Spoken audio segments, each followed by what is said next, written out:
Hoi hoi, Rinda here.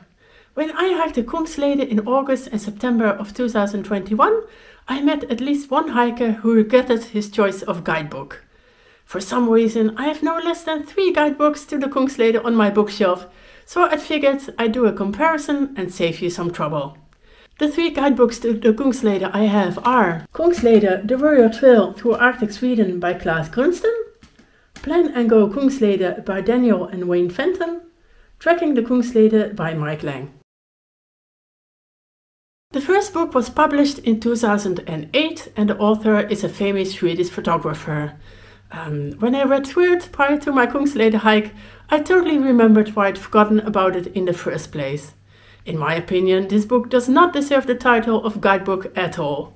It doesn't contain any practical information I would expect as a hiker from a guidebook, like information about the boat crossings, the huts and facilities along the trail. The book does contain maps, but they are too small and too dark to hike in. So basically what you get is a description of the trail from Abisko to Hemavan, and that's it. The book does have some information about the history of the trail and some stunning pictures, but in all honesty I cannot recommend this book as a guidebook to the Kungsleden. So don't waste your time and money and buy this book and go for one of the others. The second book, Plan and Go Kungsleden, was published in 2017 by the English couple Danielle and Fenton. And I can absolutely recommend this guidebook when you want to plan your thru-hike of the Kungsleden, as it contains a ton of practical information about the trail, gear you need, boat crossings, point of interest and resupply points. There's also sample itineraries, possible side trips, and even a calculation to determine how much fuel you'll need. Now, I totally suck at math, so I haven't actually used it, but I also don't have a warm breakfast or drink coffee throughout the day. But if you do use a lot of fuel, I can see how that might be useful. One of the big advantages of this book is that it describes the trail from south to north, so from Hemavan to Abisko, a direction quite a few hikers are opting for nowadays.